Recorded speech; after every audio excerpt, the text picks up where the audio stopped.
The facade of the American dream.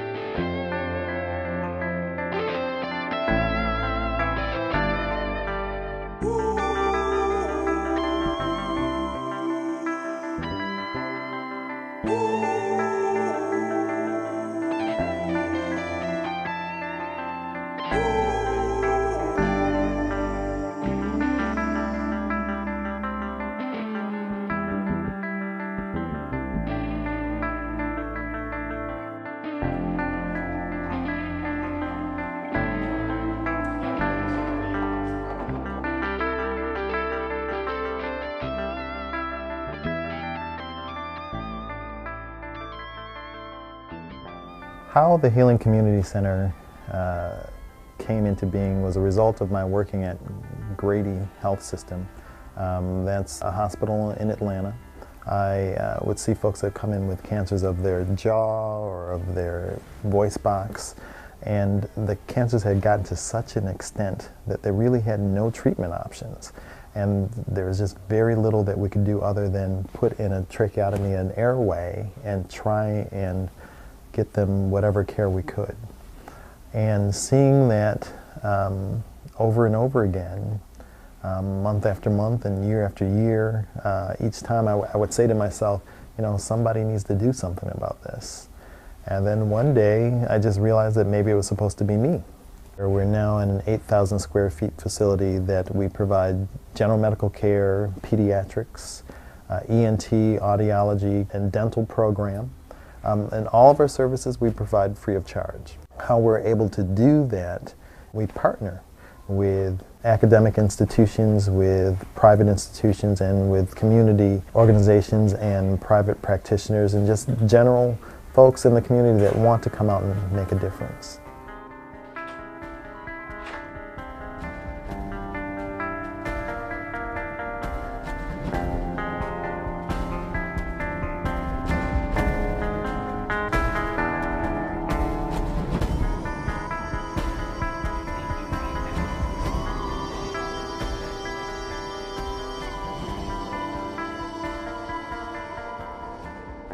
We see primarily hypertension, high blood pressure, diabetes, and oral health issues are our top three.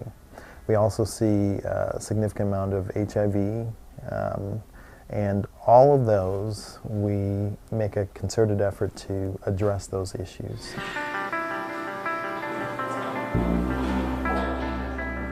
That's the information that I wanted to pass on to you. The new date is June 29, 5 to 7 p.m. Thank you for being a volunteer. Bye-bye. That's a Friday, right, Maya? I think that's what she was concerned about. It was on the day that she had to work. She was, so I guess what you think of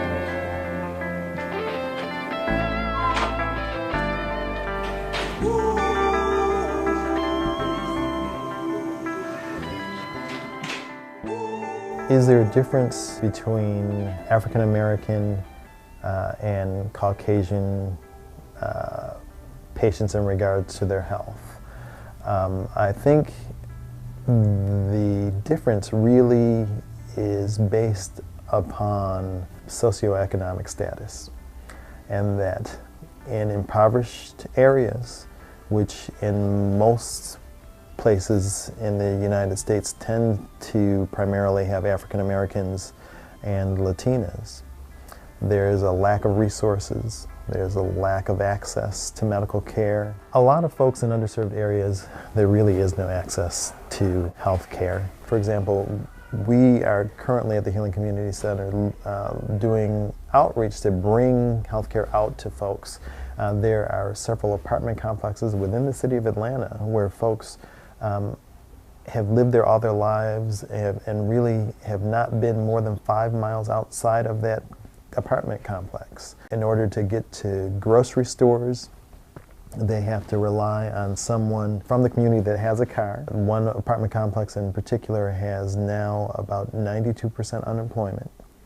At our previous location, we checked the nearest grocery store was a 20-minute bus ride each way. And if you have a family, you have to get on the bus, and if you have kids, and then try and do all of that and then get back on the bus, which you've waited for whatever period of time, with all your bags, with your kids, and then try to get home.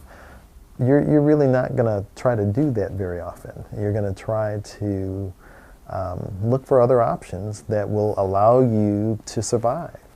So what we have done is that we have started partnering with the stores that are nearby. We're also looking at creating a system through collaborating with the faith-based organizations that will provide a ride system for folks so that they can actually have access to get those healthy options, as well as provide mobile grocers that will come in with green vegetables and fruits on a truck at certain days at certain locations to give people other options.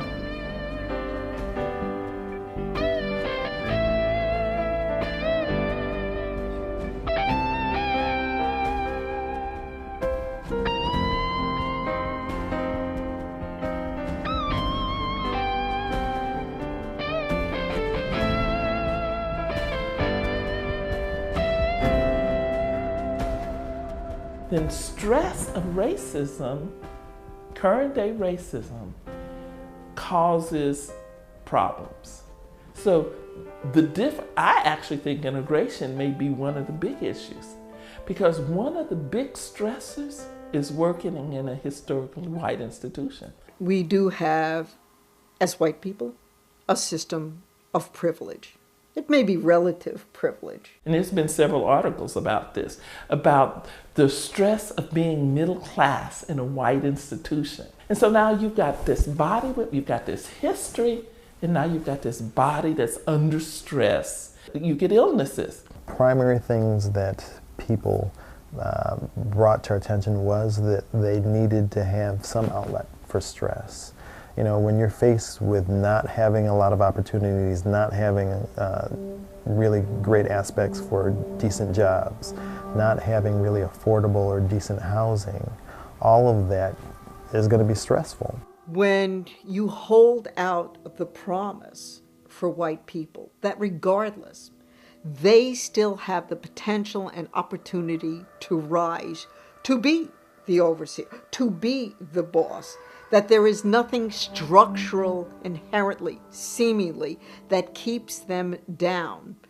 They internalize that, and they are willing to live with that. It takes a serious toll on you psychologically as well as physically.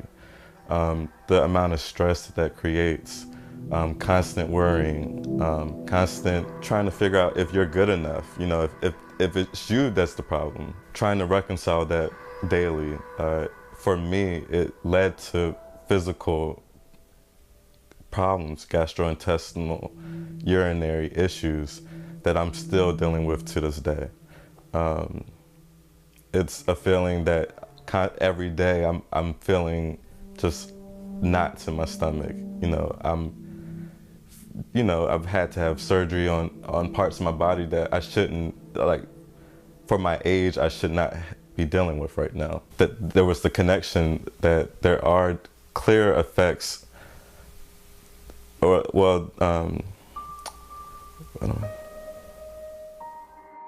your psyche or your inner strength being repetitively beaten down as a result of those types of attacks. If you're not someone that is really grounded and know that, I'm someone of value, I'm someone of worth. If you're not that way, if I hadn't been raised by my parents to be an independent thinker and to know that no matter what anybody says, I have value,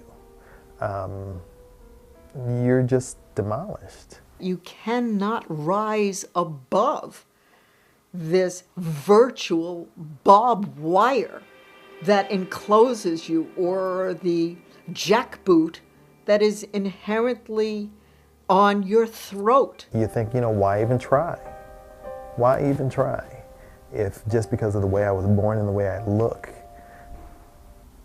certain things are going to be assumed that I have done those things, or that I have limitations just because of the color of my skin, which, doesn't mean anything. Everything saying this is institutional racism, this is white supremacy. And I can understand that, because if you're just beaten down day after day and you never see the light of day,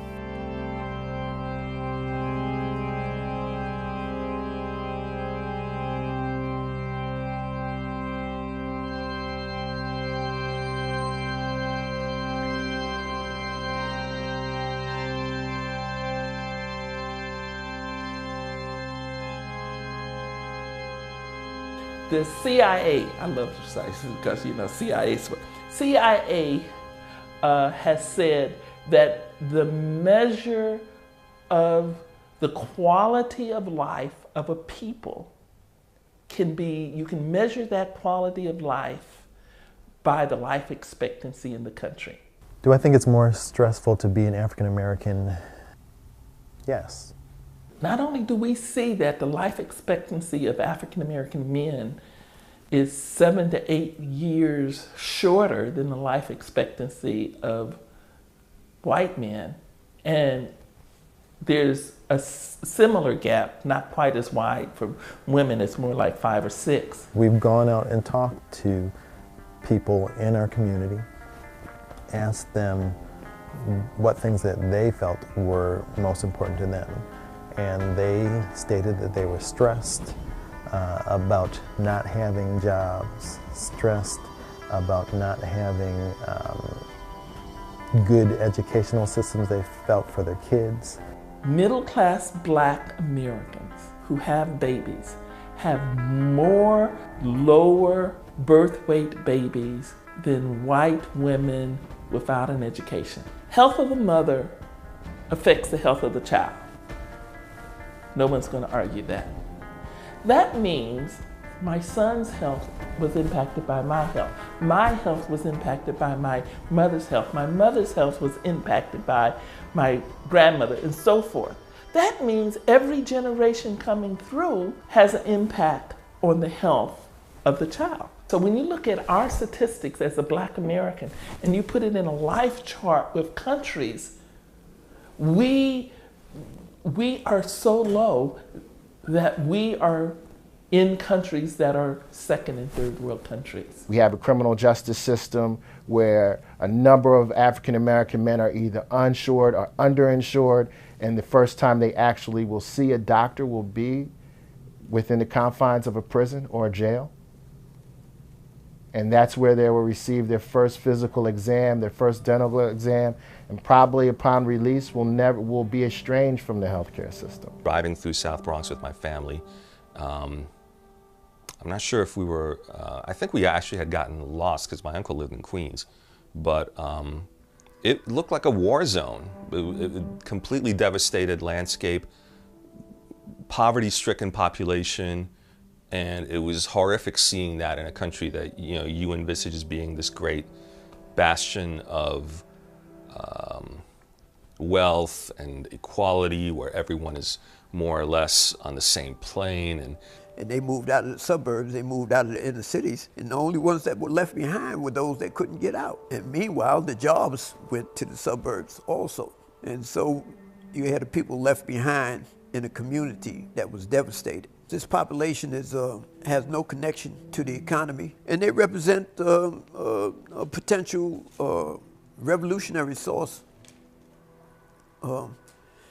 because, and they have to be controlled. Seeing this incredible contrast between that perception and how the reality of it on the ground would have knocked me for a loop no matter what, I feel, no matter how old I was, particularly since I didn't have that way to put it in context. Well, there is a disparity in income and wealth between white Americans and African Americans. Wealth is the easiest thing to address. It's not because we didn't try. Certainly it's ironic for people who brought Africans to the United States or to America to work now accuse the descendants of African Americans as being lazy. If you truly believe that a group of people are inherently inferior, why do you have to constantly harp on it? Inherently means they can't do nothing. You could get every single one of them a degree from a big university and they can't do nothing because they are inherently inferior. If you really believe that, you don't have to sweat it. The wealth that was produced in the United States came from two factors. One, the land was stolen from the Native Americans, and two, the labor was stolen from Africans. They fear our potential, our possibilities. And they have created this image of us that they have scared themselves. They have scared themselves. Basically, the political system prevented blacks from owning wealth and even owning land and housing in the District of Columbia as recently as the 1950s. I cannot believe that, considering what we have done to these people, that they're not always plotting to get back at us. I cannot believe that they just want to, kind of live in harmony with us. No. That ain't, because this is the way they think. That's not, no. They want to get back at us. America had Reconstruction for 1.5 years. Right after the Civil War, they passed a Reconstruction law. Yes, we know everybody's in bad health and we know everybody has no education. So what we're going to do is do things to give them good health, do things to educate them. Pass the law. How long the law was on the book? 1 year. Why? Because it took money. And they didn't want to take the money. The North didn't want to pay for it. The North was sort of like, hey, we're not the ones who had slaves. And the North was also interested in not making the South angry.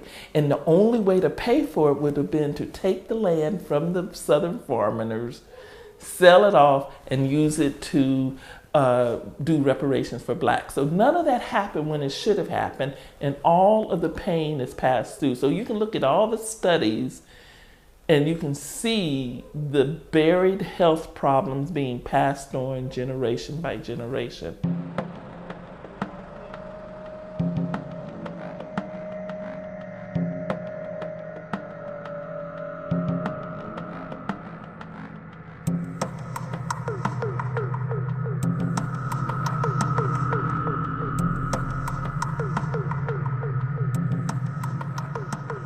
In the beginning stages of Section 8, and I don't even remember how long this has been out there, maybe 20 years, Section 8 did not allow the male component to be in the household. So it was for single families, single women raising a household without a man involved. And she could lose her certificate, her voucher, if a male was found in the home. A male-dominant family was not something that was valued by the dominant culture. It made it seem as if the government was her man. The government was her provider. And she could take money on the side from the guy, and a lot of women did. They didn't record it, but in terms of actually being recorded that he was the man of the house and he was actually taking care of the family, no, he was non-existent because she wanted to keep that government money coming in there with the subsidized housing. The culture in this country has done everything in its power to see to it that we remain subservient. Think about it. We're living here in the District of Columbia. An average one-bedroom apartment now is running $900. 2 bedrooms, $1,500 and up. So that means you got to work. Most people are going to work to try and, take care of themselves to pay that kind of rent. And the mortgages are even higher, and sometimes they're lower, whatever. If you're renting a house, you're going to pay even higher. But if you get a mortgage, then you might pay lower, but then you have all the other amenities associated with it. That means you got to work for a living. Well, think about it. You got these young girls out there who's saying, I don't have a job, okay, but I can make a baby. And when I make the baby, I can put my name on a list for housing. And when I get accepted for the list for housing, then I can get me a 2-bedroom apartment that's worth $2,000, that's worth $1,500 for nothing. They have no incentive to get up, off their feet and do anything. They're being paid to sit there and be stupid. They're being paid to sit there and be dependent. We have accepted mediocrity. We have accepted, I mean, it used to be obviously when a young lady would get pregnant, they always used the phrase, they would send them down south. I make the point, if a child is 13, 14, 15 getting pregnant, I'm not throwing a baby shower. That ain't a party. But the other thing is, we also must confront those young men. I've called them pastors all across the country to say, you're not going to dedicate a child unless you make the effort to sit down and talk with the father and the mother. You're not going to marry somebody unless you deal with the bride and the groom. So why would you dedicate a baby if you haven't done that? Unfortunately, in too many households, again, you aren't the parent or even the grandparent now. The grandparent may only be 25 or 30 years older than the grandchild. And so there's not enough history there to be passed down. So there's no other frame of reference of understanding. Because the white power structure was so angry with the civil rights forces. So they destroyed the civil rights movement that we built with drugs and violence.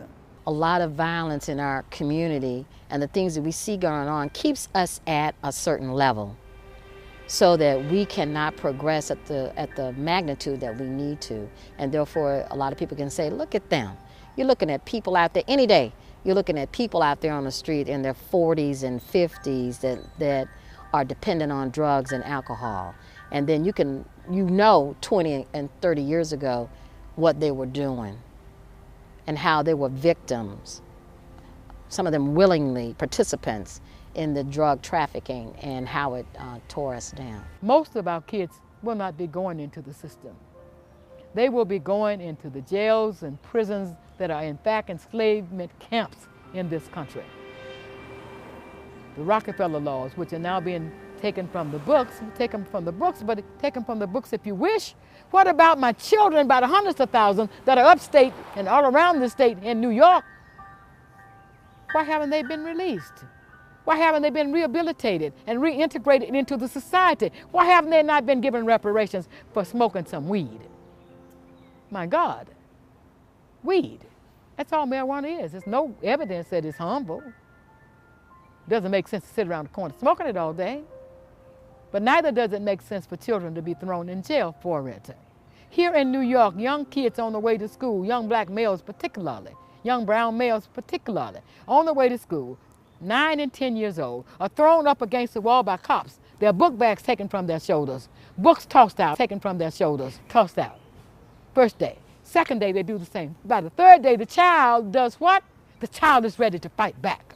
My 2 sons who died from gun violence here in the District of Columbia were not associated with the drug trade.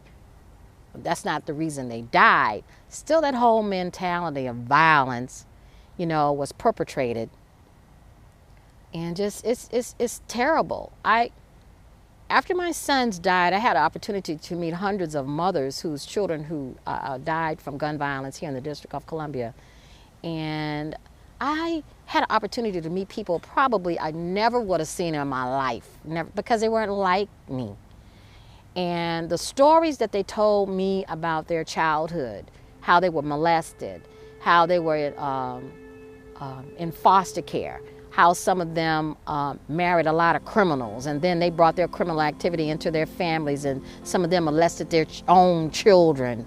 And this is some of the stories that I heard about them being prostitutes and you know, living on the street and being homeless, and the things that they told me. And then they're raising these children in these dysfunctional homes, and some of their children got into the bad behaviors of selling drugs or taking the drugs, and then it ended up in where some of them were either they were the killer or they're the ones to be killed.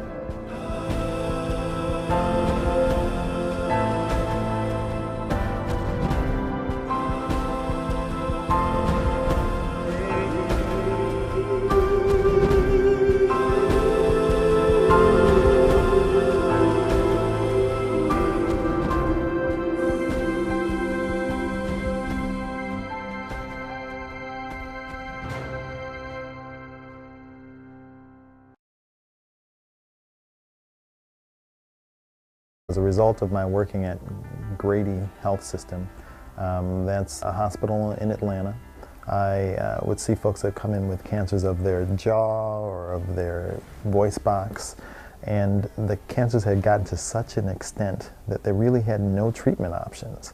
And there was just very little that we could do other than put in a tracheotomy and airway and try and get them whatever care we could.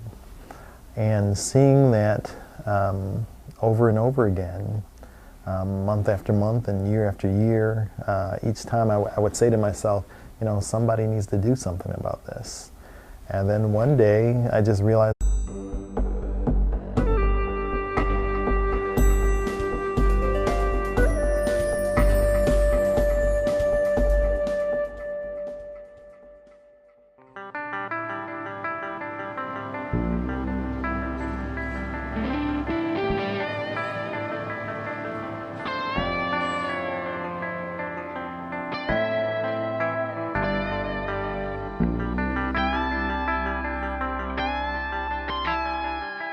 the facade of the American dream.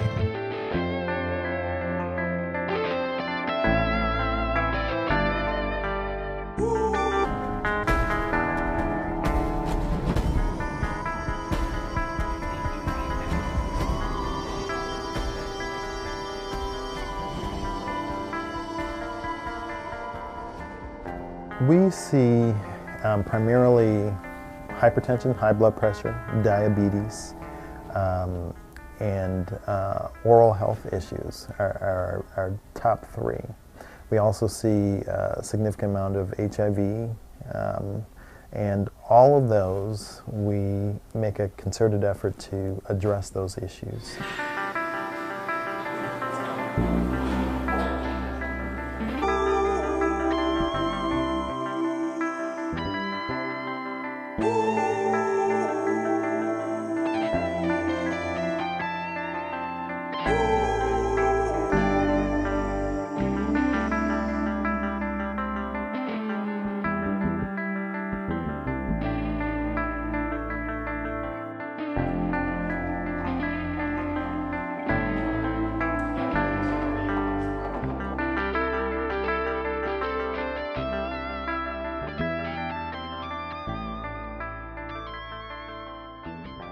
How the Healing Community Center came into being was that maybe it was supposed to be me. We're now in an 8,000 square feet facility that we provide general medical care, pediatrics, ENT, audiology, and dental program. And all of our services we provide free of charge. How we're able to do that, we partner with academic institutions, with private institutions, and with community organizations and private practitioners and just general folks in the community that want to come out and make a difference.